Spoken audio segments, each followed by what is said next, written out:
سر کتنی حیرت کی بات ہے کہ یہ جناب دلی کے قاضی ہیں، مفتی ہیں اور اپنے آپ کو سنی بھی کہتے ہیں، بار بار اعلیٰ حضرت اور مفتی اعظم کا نام بھی لے رہے ہیں، ان کا حوالہ بھی دے رہے ہیں، اور دیکھیے سنیوں کے اسٹیج پہ بیٹھ کر کے یہ کس قدر بے غیرتی، بے شرمی اور کس قدر جرت اور جسارت کے ساتھ یہ سنیوں کے اسٹیج پہ بیٹھ کر کے ابن تیمیہ جیسے گنڈے کی یہ ترجمانی کر رہے ہیں، یہ اہل حدیث کی بولی بول رہے ہیں۔ سر ان کی جو 17 منٹ کی کلپ ہے، انہوں نے اس میں جتنی بھی باتیں کی ہیں اور واقعات کربلا کے حوالے سے انہوں نے جو بکواس کی ہے اور جتنے بھی دعوے پیش کیے ہیں، میں گارنٹی کے ساتھ کہتا ہوں یہ اس میں سے ایک دعویٰ، ایک بات بھی کسی معتبر سنی عالم دین کی کتاب سے ثابت نہیں کر سکتے۔ آج تک نہ کسی سنی عالم دین نے ایسی بات کہی ہے اور نہ اپنی کتاب میں کہیں لکھی ہے۔ یہ جتنی باتیں میں دعوے کے ساتھ کہہ رہا ہوں، ان کی ساری باتیں یہ ابن تیمیہ کے مجموع الفتاوی جو نامی کتاب ہے نا، اس میں جو اس نے گند پھیلائے ہیں، ان کی ساری یہ باتیں، ان کے سارے دعوے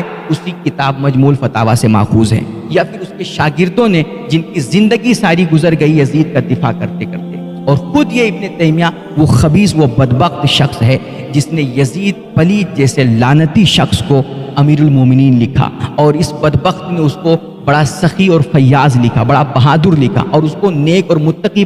پرہیزگار مسلمان ثابت کرنے کی کوشش کی، اور اس کے تمام شاگردوں کی، اس کی پوری ٹولی نے یہی کوشش کی ساری زندگی کہ کسی طرح یزید کو امیر المومنین ثابت کر دیا جائے اور اس کو رحمہ اللہ اور رضی اللہ کا ٹائٹل دے دیا جائے۔ ان ساری لابی کی ہمیشہ یہی کوشش رہی، اور یہ جناب انہی لوگوں کی ساری باتیں پڑھ کر کے آج دعویٰ کر رہے ہیں کہ کربلا میں جو کچھ ہوا اس کی کوئی حقیقت نہیں، اس کی کوئی سند نہیں ہے، اس کی کوئی مضبوط دلیل نہیں ہے اور اس کا کوئی ثبوت نہیں ہے، اور یزید کا شہادت امام حسین سے کوئی تعلق نہیں ہے، وہ بالکل اس سے بری ذمہ ہے۔ اور یہ جناب کہہ رہے ہیں کہ یہ کربلا میں جو کچھ ہوا اور یہ جو مقررین اور واعظین یہ جو کچھ بیان کرتے ہیں، بتائیں کہ اس کی کمنٹری کون کر رہا تھا، یہ کس نے یہ سارا منظر دیکھا تھا اور کس نے یہ سب کچھ بیان کیا؟ میں کہتا ہوں چونکہ تم نے ابن تیمیہ کی پوچھ پکڑی ہوئی نا، اس لیے تمہیں یہ بات سمجھ نہیں آئے گی۔ وہ خبیث جو زندگی بھر میرے نبی کے علم غیب پہ حملہ کرتا رہا اور تمام معتقدات اہل سنت اور ان کے نظریات کو غلط ثابت کرتا رہا، اس کی دم پکڑ کر کے تم میرے نبی کے علم کو کیا سمجھو؟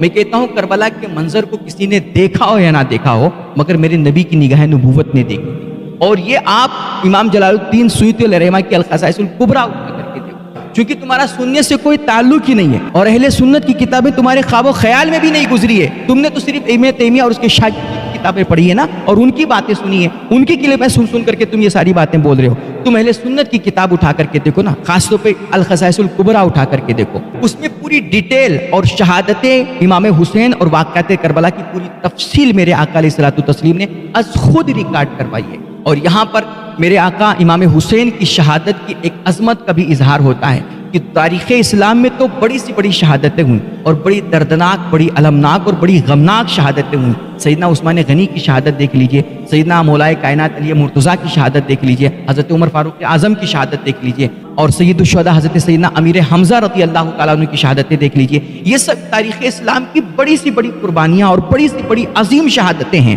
مگر ان شہادتوں میں اور امام حسین کی شہادت میں ایک بڑا واضح فرق ہے کہ ان تمام شہادتوں کے تذکرے ان کے پیش آنے کے بعد ہوئے دنیا میں۔ واحد شہادت سیدنا امام حسین کی ہے کہ جو ابھی پیش بھی نہیں آئی تھی، واقع بھی نہیں ہوئی تھی، اس سے پہلے میرے نبی علیہ الصلوۃ والتسلیم نے آپ کی شہادتوں کے تذکرے شروع کر دیے تھے۔ میں اپنے نبی علیہ السلام کے علم غیب پر قربان، آپ کی نگاہ نبوت پہ قربان، کیونکہ میرے نبی کی نگاہ نبوت ملاحظہ فرما رہی کہ حسین کا وارث کوئی نہیں، میں نانا ہی اپنے حسین کا وارث ہوں، اس لیے میں اپنے حسین کی شہادت اور اس کی تمام تر تفصیلات میں محمد از خود ریکارڈ کروا کے جا رہا ہوں، تاکہ کل کوئی بے ایمان بے غیرت جب یہ پروپیگنڈا پھیلائے کہ واقعات کربلا کی کوئی حقیقت نہیں ہے، واقعات کربلا جو ہے ایک فسانہ ہے اور یہ فرضی اور من گھڑت کہانیاں ہیں، صرف اس کی کوئی سند نہیں ہے، تو امت میری حدیثیں کھول کر کے دیکھ لے، اسے پتہ چل جائے گا کہ واقعات کربلا اور شہادت امام حسین کا گواہ میں محمد خود ہوں۔ یہ میرے نبی علیہ السلام، آپ اٹھا کے دیکھیں خصائص الکبریٰ، اور اسی طرح تمام محدثین، میں صرف مورخین کی بات نہیں کر رہا ہوں، محدثین نے بھی اپنی حدیث کی کتابوں میں ایک باب باندھا ہے جس کا عنوان ہے الاخبار عن الغیوب۔ یہ باب، یہ چیپٹر پڑھ کر کے دیکھو، اور اسی طرح معجزات رسول کا جو بیان ہے اسے اٹھا کر کے دیکھو، تمہیں تب سمجھ میں آئے گا کہ یہ کمنٹری کون کر رہا تھا، کربلا کے میدان اور داستان کربلا کی کمنٹری کرنے والا کون ہے۔ امام الانبیاء علیہ الصلوۃ والتسلیم نے خود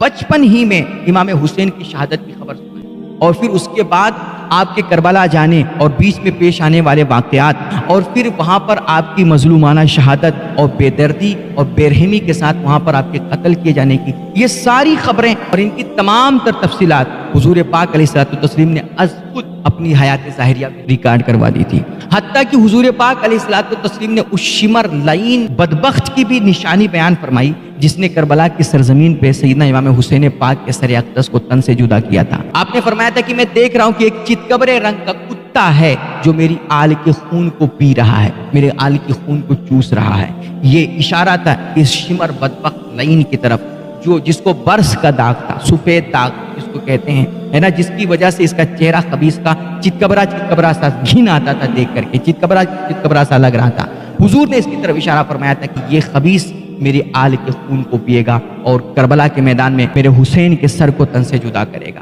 اور تم یہ جو کہتے ہو نا کہ قتل امام حسین سے یزید کا کوئی تعلق نہیں ہے، وہ خبیث بالکل بریء ذمہ ہے۔ آؤ میں تمہیں نبی کی حدیث بتاؤں۔ سیدنا ابو ہریرہ رضی اللہ تعالیٰ عنہ اس کے راوی ہیں، اور بخاری شریف کی یہ روایت ہے، کبھی سنیوں کی کتابیں پڑھ کر کے دیکھو، غیر مقلدوں کے ترجمان، یہ بخاری شریف کی روایت ہے، حضرت سیدنا ابو ہریرہ رضی اللہ تعالیٰ عنہ اس کے راوی ہیں۔ اس میں حضور پاک علیہ الصلوۃ والتسلیم نے حضرت امام حسین کی شہادت کی طرف اشارہ کرتے ہوئے اس کا ذمہ دار یزید کو ٹھہرایا ہے۔ آپ فرماتے ہیں ہلاک امتی علی ید غلمۃ من قریش، حضور فرماتے ہیں کہ قریش کے کچھ لونڈوں کے ہاتھوں میری امت ہلاک کر دی جائے گی، اور یہاں سیدنا امام حسین کی شہادت کو امت پوری امت کی ہلاکت سے تعبیر کیا گیا ہے۔ یہ حدیث نقل کرنے کے بعد حافظ ابن حجر عسقلانی فتح الباری میں لکھتے ہیں کہ اس حدیث میں جو من ظلمت قریش کہا گیا ہے، یہ قریش کے جو لونڈوں کا ذکر آیا، ان میں پہلا شخص یزید ہے جس نے کربلا کے میدان میں سیدنا امام حسین کو شہید کروایا اور ان کے قتل کا حکم۔ یہ حضرت حافظ حجر عسقلانی نے فتح الباری میں لکھا ہے۔ اسی طرح آپ جو ہے باقاعدہ حضور پاک علیہ الصلوۃ والتسلیم نے امام حسین پاک کی شہادت کہاں ہوگی، کس جگہ ہوگی، اس جگہ کا نام بتایا، اس سن کا نام بتایا، اور ایک روایت میں مسند ابو یعلا کی روایت میں باقاعدہ اس کا نام بھی لیا، خبیث کا، یزید کا نام بھی لیا کہ یہ خبیث یہ یزید ہوگا جو میرے حسین کے قتل کا ذمہ دار ہوگا۔ باقاعدہ آپ مسند ابو یعلا کی روایت ہے، اس میں حضور پاک نے فرمایا کہ میری امت عدل اور انصاف پر قائم رہے گی، حق پر قائم رہے گی۔ پھر اس میں قریش کا ایک لونڈا آئے گا جو رخنہ اندازی کرے گا، یقال لہ یزید، اور اس کا نام یزید ہوگا۔ یہ باقاعدہ امام حسین کی شہادت کی طرف اشارہ فرماتے ہوئے حضور پاک نے اس خبیث کا نام لیا ہے کہ اس کا نام یزید ہوگا جو یہ رخنہ اندازی کرے گا، جو یہ فتنہ و فساد برپا کرے گا۔ اور یہ جناب چلے ہیں یزید کو تحفظ دینے، اس کو کلین چٹ دینے، اور کہتے ہیں کہ اس کے شہادت امام حسین کے پیچھے اس خبیث کا کوئی ہاتھ ہی نہیں تھا۔ حضرت امام جلال الدین سیوطی علیہ رحمہ کو پڑھیے، انہوں نے تاریخ الخلفاء میں باقاعدہ اس کو لکھا ہے کہ ابن زیاد پہ لعنت، یزید پہ لعنت، کس نے امام حسین پاک کے سر کو کاٹا اور اس نے قتل کا حکم دیا، ان تمام پر اللہ کی لعنت۔ اور یہ جناب جو نا یزید کے لیے اتنا تڑپ رہے ہیں اور بلبلا رہے ہیں، ان سے کوئی جا کر کے پوچھے۔ سیدنا امام جلال الدین سیوطی علیہ رحمہ تاریخ الخلفاء میں باقاعدہ اس کو لکھا ہے کہ یہ خبیث اتنا ظالم تھا، اتنا جابر تھا، اور اس کی 3 سے زائد بر اعظموں پر اس وقت حکومت تھی اس خبیث کی۔ کس کی مجال تھی کہ اس کی مرضی کے بغیر کوئی کام کر جائے، ہے نا؟ اگر اس خبیث نے سیدنا امام حسین اور آپ کے رفقا کو مارنے، قتل کرنے، ان کو شہید کرنے کا حکم نہیں دیا تھا، ابن زیاد کی کیا مجال کہ اس کی مرضی کے بغیر وہ ان کا سر کاٹ لے۔ اور پھر اگر یہ خبیث قتل امام حسین سے راضی نہیں تھا اور اس نے خود حکم نہیں دیا تھا، تو جب ان شہدائے کربلا کے سروں کو تن سے جدا کر کے، ان کو کاٹ کر کے اس خبیث کے دربار میں جب لایا گیا،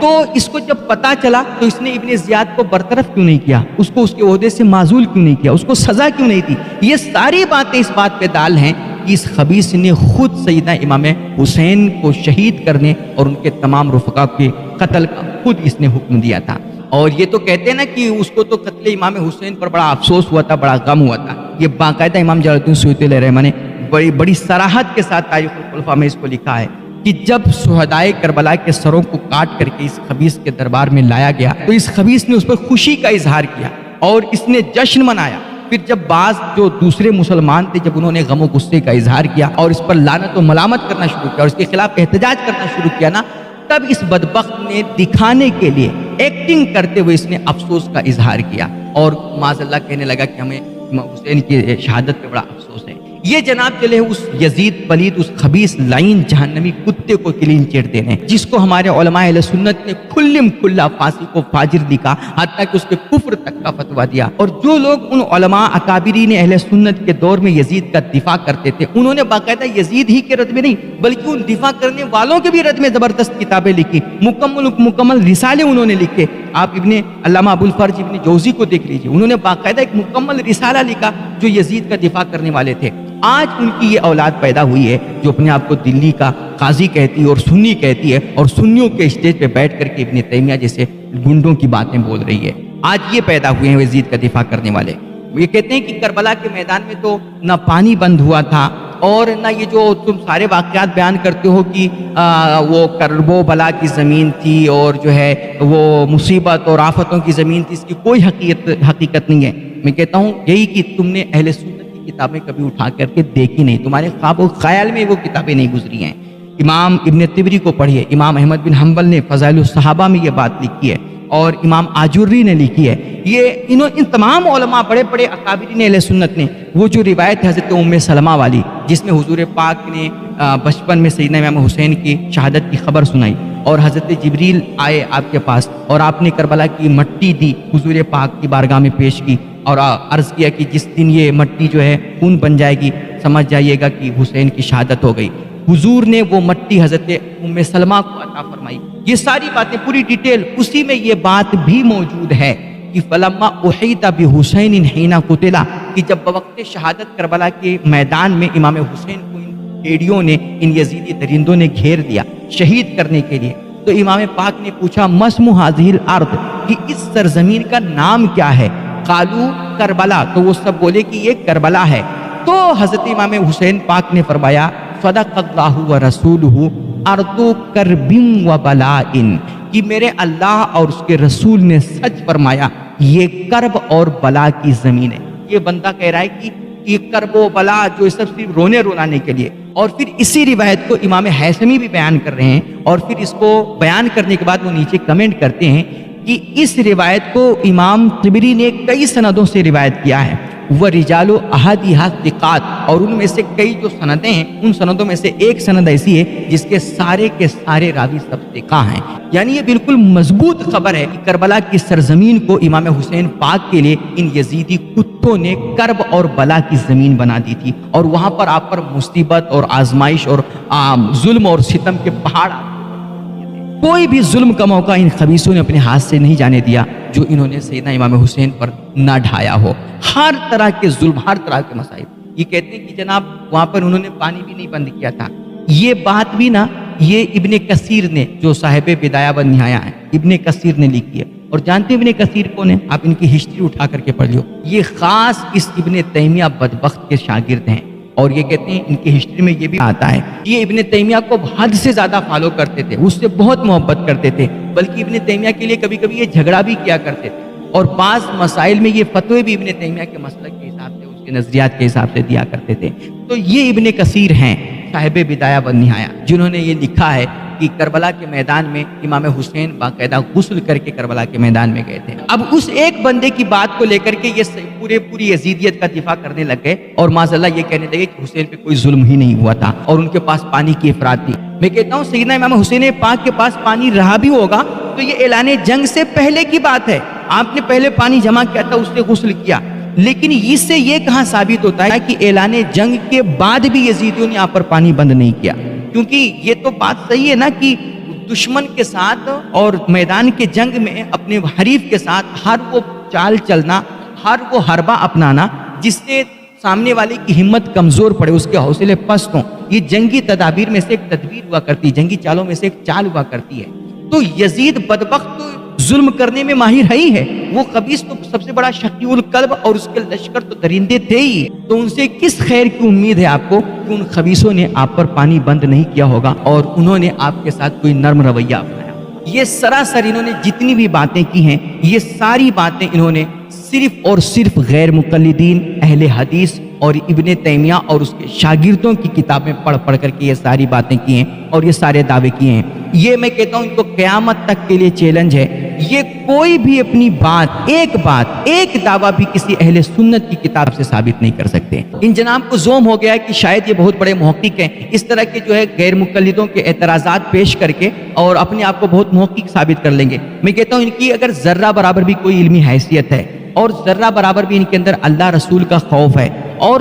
تھوڑی سی بھی شرم و حیا اگر ان کے اندر ہے نا، یہ ایک دفعہ مجھ سے بات کر لیں، 5 منٹ کے اندر ان کی ساری تحقیق اور صلاحیت کا بھوت نہ اتر جائے تو پھر میرا نام نہیں۔ میں کسی پر کوئی ذاتی کمنٹ نہیں کرنا چاہتا، مگر میں نے ان کے جذبات دیکھے، وہ غیرت اور وہ درد یزید کے تحفظ کے لیے اور یزید کو بچانے کی، وہ جو ان کے اندر بھیا جوش بھرا پڑا ہوا ہے، لا حول ولا قوت الا باللہ۔ دیکھو نا ان کی رگیں پھولی جا رہی ہیں اور ان کی سانس بند ہوتی جا رہی ہے، زبان سوکھتی جا رہی ہے، اور میں کہہ رہا ہوں کہ ان کے ساتھ بیٹھے ہوئے وہ چند جو مولوی ہیں نا، وہ بھی کتنے ظالم ہیں۔ یہ بندہ گلا پھاڑتا جا رہا ہے اور اس کی زبان سوکھتی جا رہی ہے، اس کی آواز تک نہیں نکل رہی ہے برابر، بولتا ہے جھوٹ جھوٹ اور نکل رہا ہے چھوت چھوت، اس طرح کے الفاظ اس کے منہ سے ادا ہو رہے ہیں۔ اور کتنے ظالم وہ لوگ ہیں نا، یہ بندہ گلا پھاڑتا جا رہا ہے اور کوئی اس کو ایک گھونٹ پانی بھی نہیں دے رہا ہے۔ اصل میں ان کا گستاخانے اہل بیت اور مبغضین اہل بیت کا، اور جو یزید کے دامن میں جا کر کے پناہ لینا چاہتے ہیں نا، ان کا انجام یہی ہوتا ہے۔ اللہ ہمیں ان تمام چیزوں سے محفوظ رکھے اور ایسے فتین اور شریر مولویوں کی شرارتوں اور ان کے فتنوں سے اللہ پوری امت مسلمہ کو بچائے۔